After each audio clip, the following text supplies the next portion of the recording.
A segunda quinzena de março de 2020, com certeza, não será esquecida tão cedo. A ameaça de contaminação por um vírus que se espalhou pelo mundo chegou ao Brasil e mudou tudo. Vários setores foram fechados, como as escolas.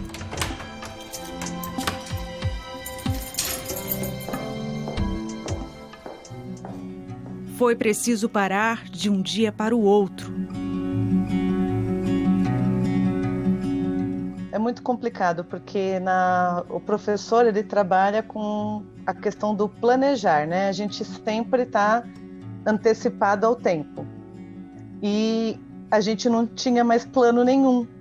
Saímos, trabalhamos a última semana, foi a semana do dia 13 de março, e dali saímos sem nenhuma previsão de retorno e nem também nenhuma previsão de que estaremos seguros, né, durante essa pandemia. Então, foi bastante angustiante, e também porque a escola onde eu trabalho, ela dá uma liberdade para os professores acompanharem a sua turma de um ano para outro. Então, a turma que eu estou esse ano é a minha turminha que eu acompanhei o ano passado.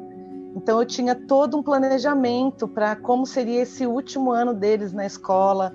Os projetos já estavam engatilhados, então você vê que tudo parou, é extremamente angustiante, preocupante, e também pensar em como essas famílias ficariam sem ter a escola em suas vidas, né? Isso é uma coisa para pensar bastante. A Covid-19 deixou as pessoas com medo e sem saber até quando a rotina seria retomada.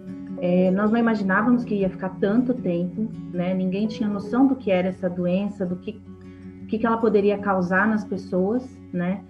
E todo mundo foi pego assim de surpresa, né? Todas as escolas, acredito, tanto particulares quanto públicas, elas tiveram que se ajustar no escuro, né? Porque não se sabia quanto tempo duraria, não se sabia a gravidade.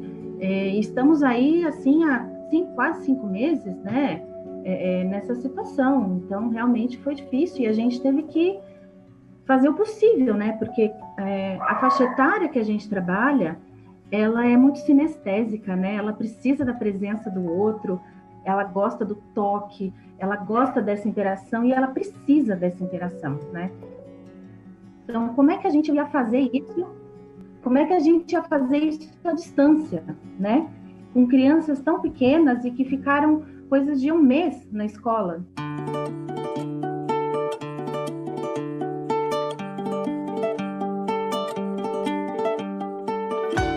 Para os pais, a Covid-19 veio como uma bomba também.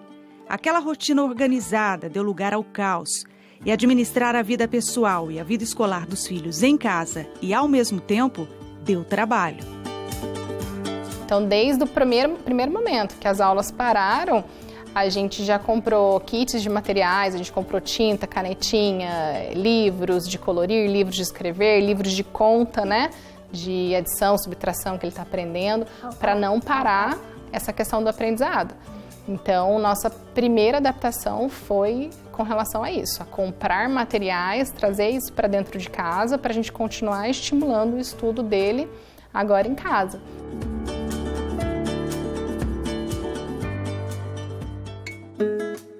Então, o ideal para lidar com tudo isso é criar de fato conexão com os filhos, ter mais empatia, ter mais tempo para as crianças, porque mesmo os pais estando trabalhando em home office, eles têm que lembrar que agora as crianças estão dentro de casa e elas precisam da nossa atenção. Então, de repente, entre uma reunião e outra, vai lá, dá atenção, conversa, olha no olho, brinca. Porque uma criança abastecida emocionalmente, ela tende a colaborar muito mais, ela tende a aprender mais, né? Então, fazer combinados com essa criança. Olha, filho, assim que você terminar o almoço, nós vamos fazer a lição. Então, assim que você acordar da soneca da tarde, nós vamos fazer a lição. Esse pai e essa mãe, ele está tomando o futuro na mão, ele está sendo humilde de entender, e isso é muito importante, que você não cria um filho para a sua vida, você cria um filho para o mundo. E como explicar para as crianças que as aulas não seriam mais dadas na escola por causa de um bichinho invisível. E ainda que a brincadeira com os amigos ficaria suspensa por causa do risco de contaminação.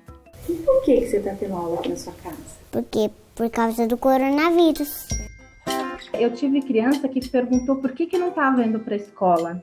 Por que ele perguntou também para a família e depois para nós, né? Assim, mas por que eu não estou indo? Os meus amigos estão lá e eu não estou? Eles não estavam tendo, né, no início, essa noção de que parou, ninguém mais estava indo para a escola, né? Nem a gente, né?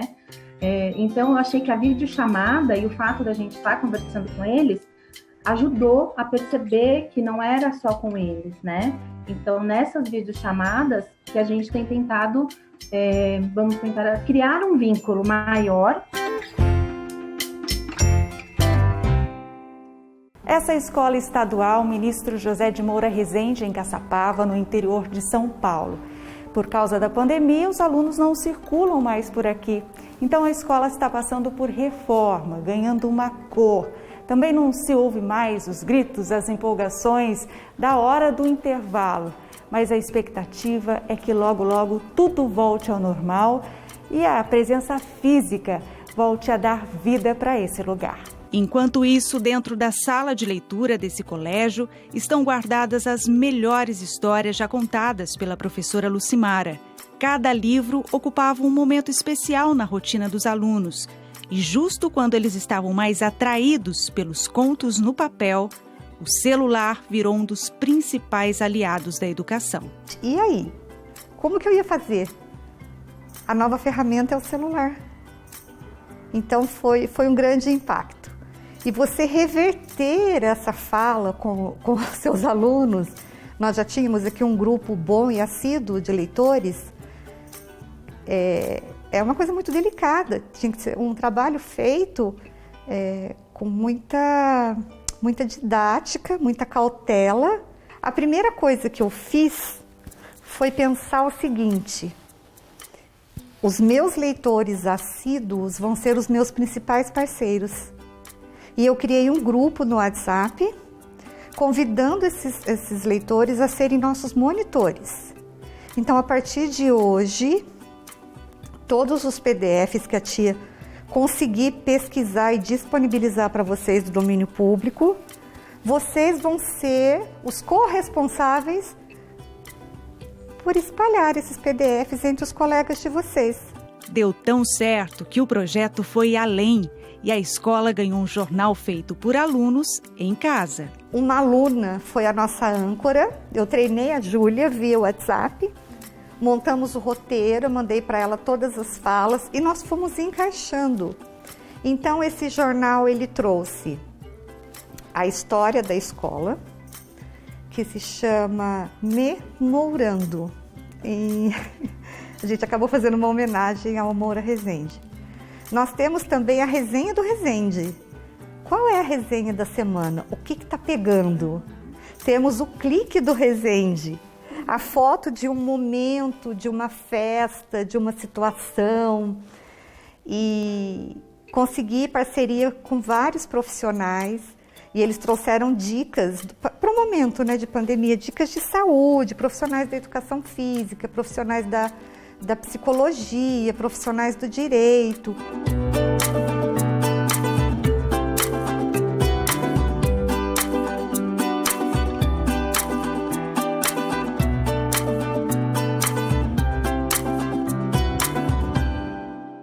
E como é bom quando a conexão entre aluno e professor dá certo. Um desafio para os professores que se esforçam para mantê-los conectados e atentos diante das telas dos celulares e dos computadores. Para o coordenador do projeto Escola para Todos, Caio Calegari, do ponto de vista emocional, é crucial entender que a aprendizagem dos afetos nas crianças e nos jovens se faz na escola. Se faz no contato cotidiano com os seus colegas, né? E no momento em que isso vai para um ambiente virtual é outra história, né? é troca de mensagem, mas não tem o afeto, não tem o abraço, não tem o sorriso na cara, não tem a conversa na linguagem coloquial, né? Então, também a ideia do desenvolvimento socioemocional das crianças fica afetada. Mas a conexão professor e aluno não foi a única que sofreu mudanças. A dos pais e filhos também. Muitos tiveram que ter paciência e também se reeducarem. E muitos pais nessa pandemia se deram conta de que não conhecem os próprios filhos, não sabem lidar com eles, não sabem como agir diante de um desafio comportamental. E realmente, eu falo que se a gente educar por instinto, se a gente for educar naquele modo automático, né, de reagir, de gritar, de punir, de bater, não vai dar certo.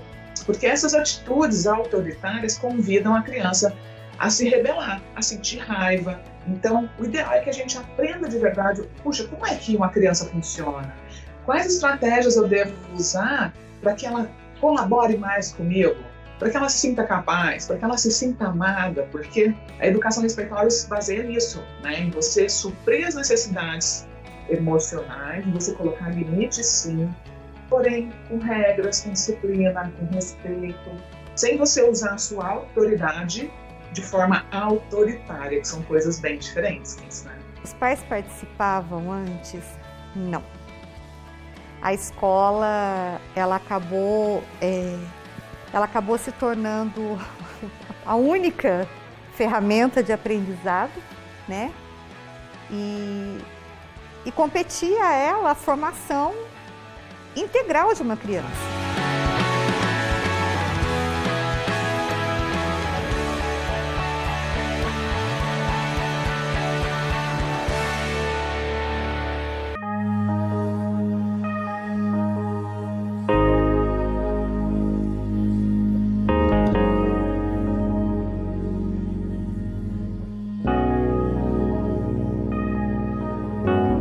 Representantes das Nações Unidas no Brasil acreditam que as crianças e os adolescentes são vítimas ocultas da pandemia.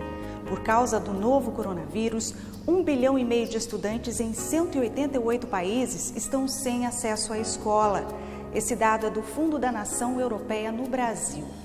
Além disso, milhares de estudantes ainda vivenciam um luto, já que o número de mortes por aqui já passaram dos 100 mil casos durante a pandemia. Pais, mães, avós, professores. E agora, quem vai zelar pelo futuro deles?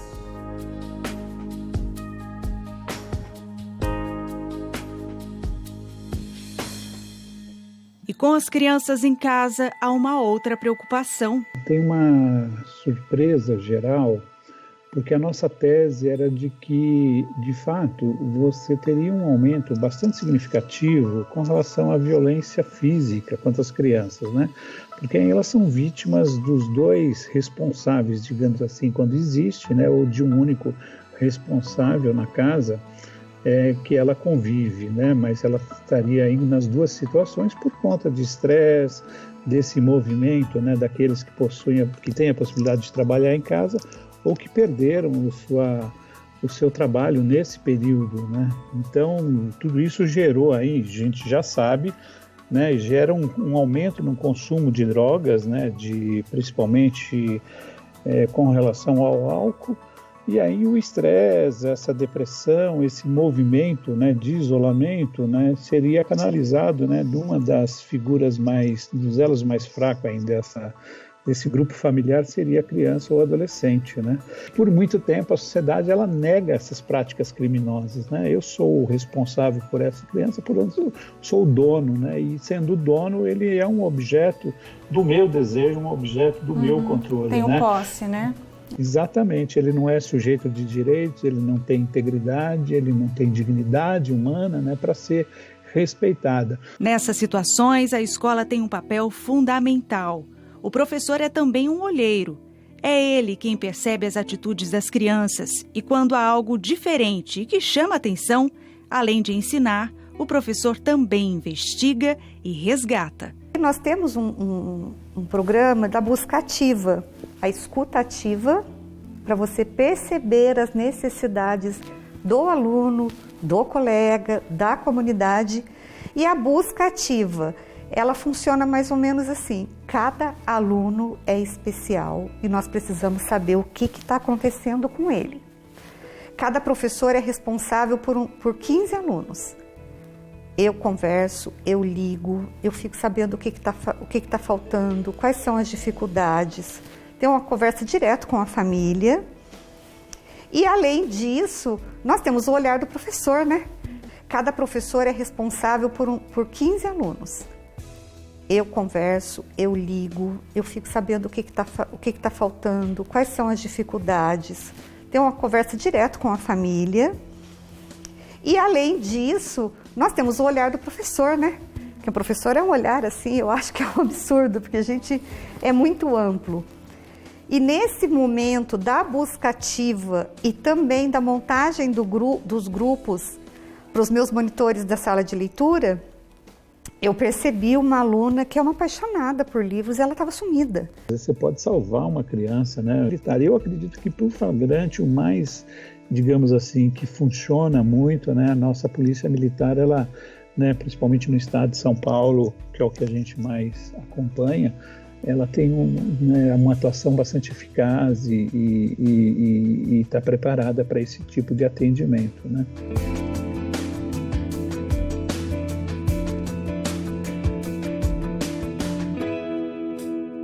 O professor é amigo também em qualquer situação. Mesmo longe da escola, dá aula de solidariedade. A pandemia fez com que muitos chefes de família perdessem o emprego e passassem por situações difíceis. Como uma criança consegue aprender nessas condições? A princípio, a gente começou com famílias que recebiam algum benefício do governo, porque a gente já imaginava serem as mais vulneráveis, né? E no decorrer, né? Ou seja, a gente, pelo WhatsApp, a gente foi conversando e foi sentindo outras famílias que poderiam estar precisando dessa ajuda. E hoje não tem só crianças, não tem só famílias que recebem o Bolsa Família recebendo a cesta, tem todo tipo de família. A família da escola está precisando de ajuda, vai. Inclusive, tem até pessoas que não são da escola. Quem recebe ajuda agradece e não desiste no meio do caminho. Esse é o William Marciel. O adolescente de 13 anos mora no distrito de Nova Fátima, em Hidrolândia, na região metropolitana de Goiânia. Hoje ele é conhecido como William do Wi-Fi. Sabe o motivo? É que a história dele foi parar na internet. Por causa da pandemia, o garoto assistia às aulas numa praça perto da escola e com o celular comprado com a venda de latinhas. E o Wi-Fi era emprestado de um açougue. Antes da pandemia era mais difícil porque eu tinha que ir para a praça, pegar o Wi-Fi, as coisas e tal. E também eu ficava até tarde, tem vezes que até esquecia da hora. Eu acordava uma base das 8, 9 horas. Nunca acordei 9 horas, eu acordo muito mais cedo.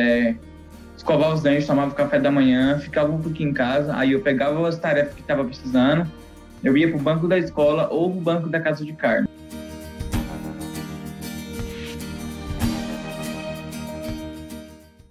Os dias de estudos na praça acabaram. É que o William ganhou padrinhos. Agora ele estuda na casa dele, conectado e com um computador novinho. Ele está feliz da vida e cheio de sonhos para o futuro. Eu nunca pensei em desistir, eu nunca pensei em desistir de nada. Pra mim, se não é difícil, não tá funcionando, entendeu? Aí, tipo assim, eu ia todo dia, não tinha dia que eu faltava, já era até costume pra mim já. Como que vai ser o William daqui 10 anos? Nossa, vai ser aquele cara que é humilde, que tenta ajudar as pessoas, né, que nunca vai se achar melhor que ninguém, pelo menos assim eu espero, né? E onde tem um bom aluno, tem um super professor, como a Rosana, professora de matemática do William. O que não falta é orgulho. Foi muito jogado de muita última hora. Então, assim, quem tem dificuldade com as tecnologias sofreu demais com isso, né? E também de passar para os alunos, porque como nós aqui somos uma cidadezinha do interior, não é todo aluno que tem um celular, que tem acesso à internet, então isso dificultou muito o trabalho. Agora, você imagina, presencial já é difícil o aluno, dentro de uma sala de aula, é difícil o aluno às vezes entender uma matemática, imagina a distância. que não são todos os pais que têm habilidade para ajudar esse aluno, né, esse filho. Então, assim, está sendo um período muito difícil para nós, professores e alunos, com essa pandemia.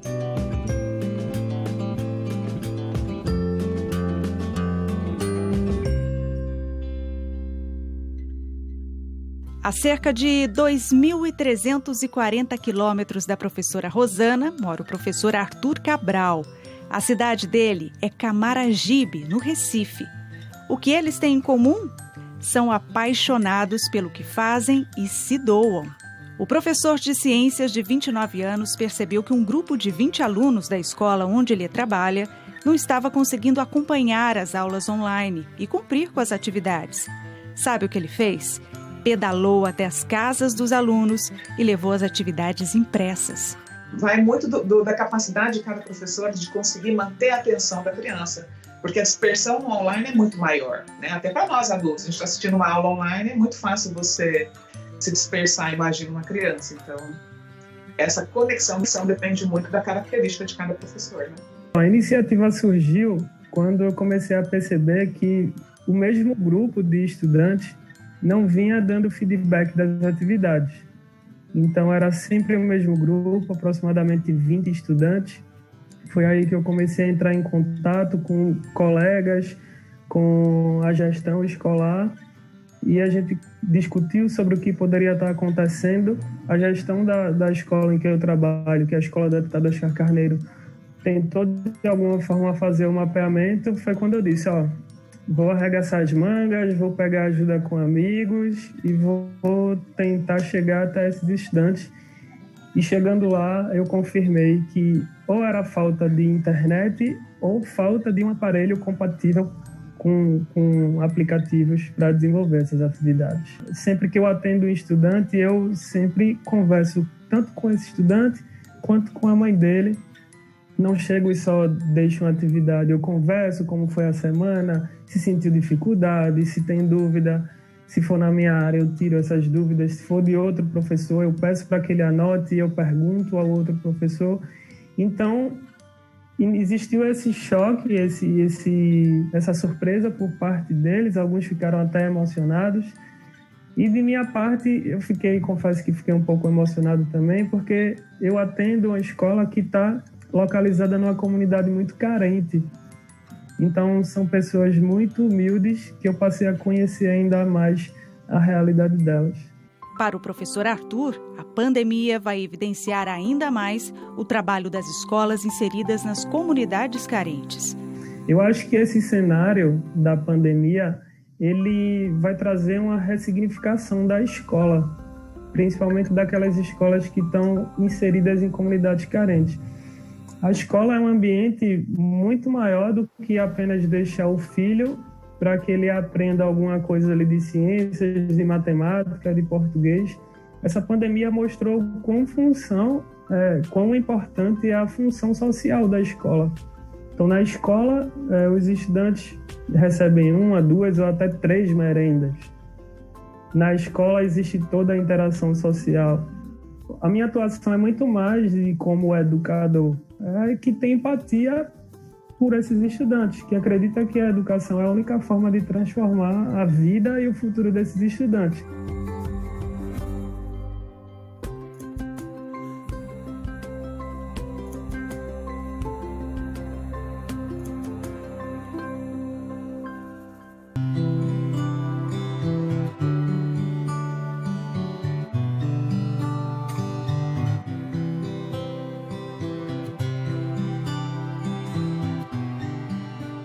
O novo normal ainda assusta muitos profissionais.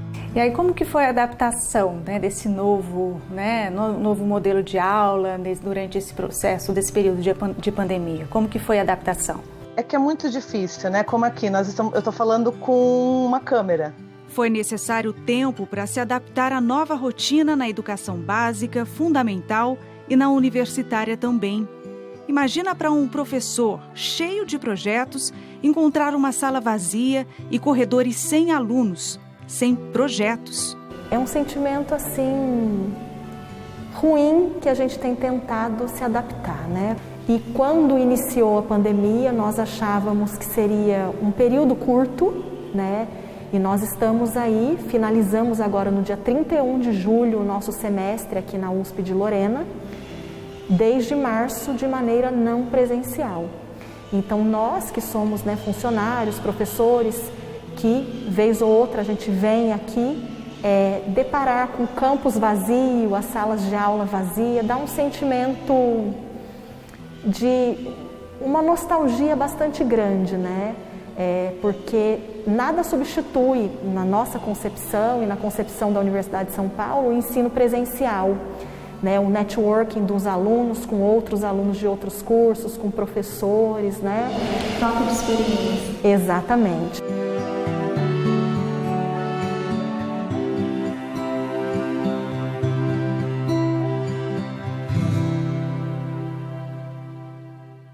Para não perder estudantes, a universidade também precisou mudar planos de estudos e até adequar o número de disciplinas à condição financeira dos alunos. A Pró-Reitoria de Graduação flexibilizou muitas regras existentes. Então, por exemplo, disciplinas do ciclo básico das nossas engenharias, elas não poderiam, num período normal, ser trancadas, né? O aluno iniciar e não finalizar. Se ele não quisesse finalizar, ele reprovaria na disciplina. Tendo em vista a pandemia, foi possível o trancamento.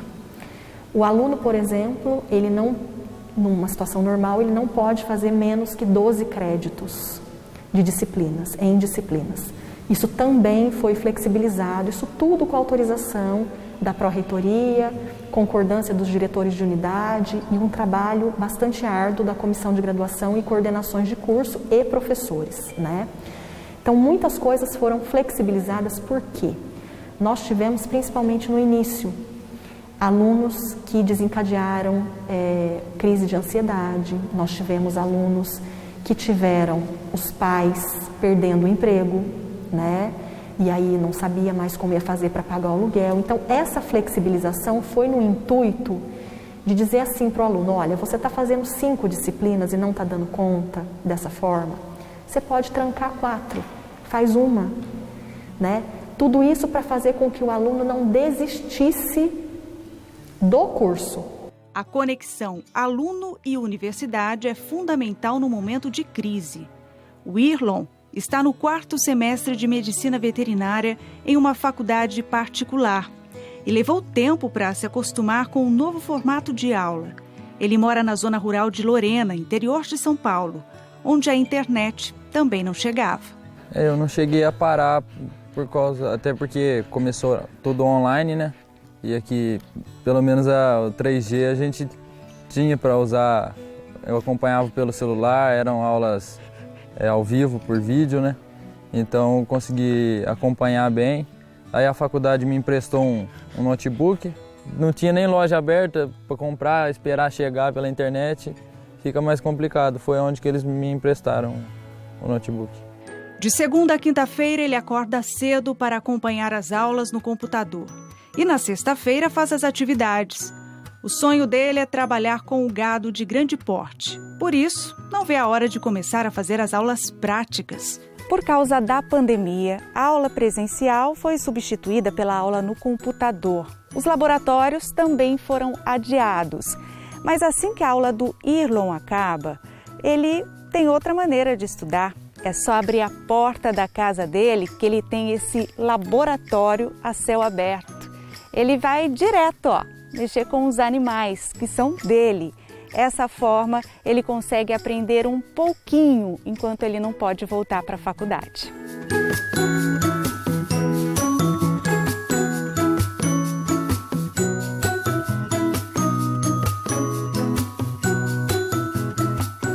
Em algum momento você pensou em desistir? Já pensei em parar, já pensei em mudar, porque é complicado. A gente está praticamente no meio do ano, né? Agosto, daqui a pouco, um piscar já está em dezembro. E para o ano que vem, já entrando no 3º ano, já é para a gente estar mais a campo, já é para a gente estar... E a faculdade, como é uma faculdade nova, tudo, a gente fica meio apreensivo, meio... Às vezes dá medo, às vezes volta. Mas a gente procura ir firme, né? E não deixar as coisas atrapalhar.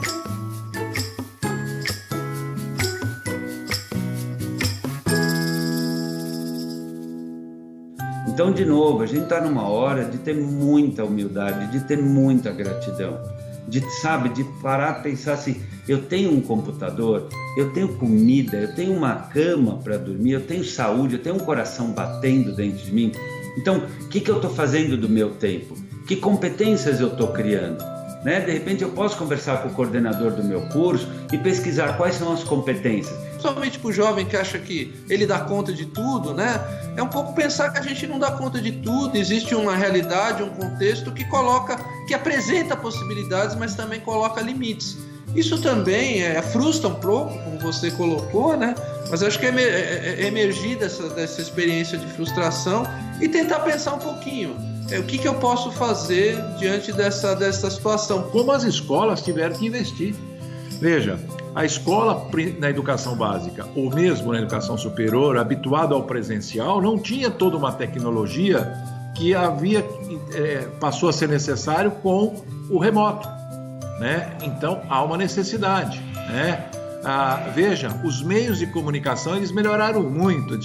Eu brinco, às vezes eu ia para Brasília numa audiência, demorava 3 horas de avião para ter uma audiência de 1 hora, né? Eu vou ganhar hoje 3 horas em cada vez, que eu não vou precisar ir para Brasília numa audiência que pode ser feita de forma remota, né? O trânsito, né? Os riscos todos que se tem numa sociedade, entende? Então, eu acho que tem muitos ganhos de um lado e de outro, né? Agora, precisa enxergá-los, né? Por isso que eu falo que o diálogo, o bom senso, a conversa, a empatia e, principalmente, se colocar no lugar do outro.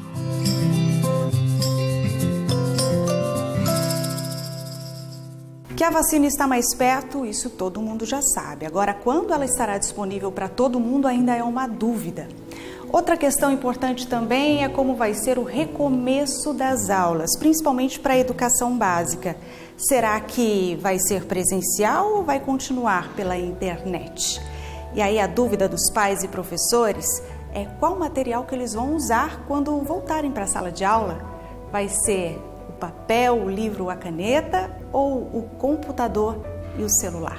Eu entendo que as famílias pensam, né? Vamos retornar à aula, mas com uma ideia do normal que aconteceu no começo do ano, aconteceu no passado e nos anos anteriores. Esse normal não existe mais, né? A gente tem que trabalhar com essa realidade de que o novo normal a gente ainda não sabe o que é também. Lógico, quando falar vamos voltar, mas eu não consigo vislumbrar um retorno tranquilo, sabe? No qual a criança não vai poder brincar no espaço onde ela já estava acostumada, no qual ela não vai poder comer no espaço onde ela estava acostumada, porque esse retorno não vai ser como é normalmente. Na verdade, os pais precisam tomar uma decisão, né? Eu vou deixar meu filho voltar para a escola presencial ou não? Se ele optar por permitir que o filho vá, então ele precisa, na verdade, passar essa segurança e essa tranquilidade. Porque de nada adianta deixar o filho ir e todo dia virar aquele tormento. Ai, meu Deus, você chegou perto de alguém, você beijou alguém, você pegou, entendeu? Porque isso sim vai atrapalhar o equilíbrio emocional da criança. Então, eu acho que os pais têm que realmente parar e pensar, ok, eu estou disposto a correr esse risco de que meu filho se contamine e de que eu me contamine? E se decidiu, ok, né? Faça a sua parte, mas não passe essa angústia para o seu filho, porque a criança ela é muito baseada no que o pai e a mãe sentem, né? Se os pais estão seguros, ela também tende a ficar mais segura. Se os pais estão com medo, assustados, ela também pode ficar. E criança, quando entra num estado emocional estressante, impacta o aprendizado.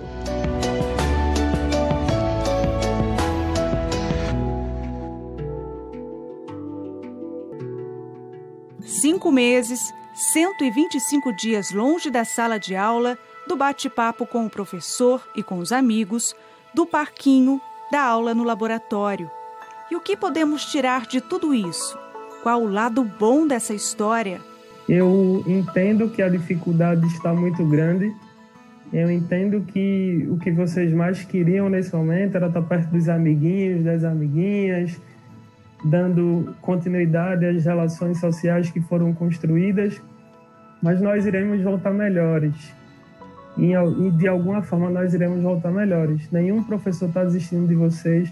Vocês são muito importantes para a gente e nossa vida não faria sentido se não fosse vocês.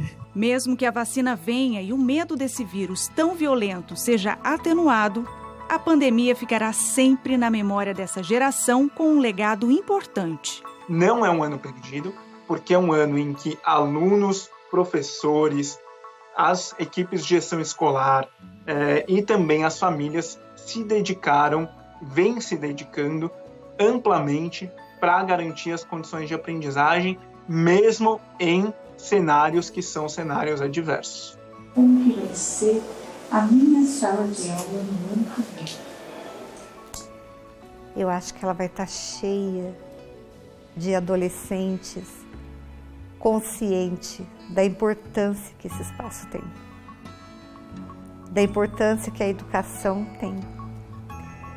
E eu acho, Camila, o mais sensacional disso tudo é que todos nós vamos ocupar o lugar que nós sempre deveríamos ter estado, de educadores por excelência, apaixonados.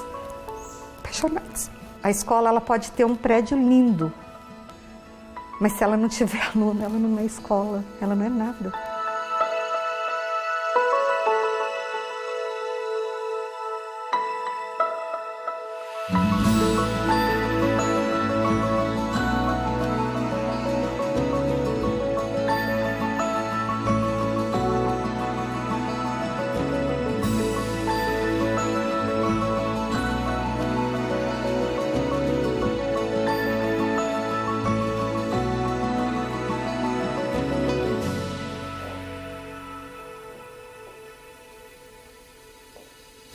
Saudade que eu tava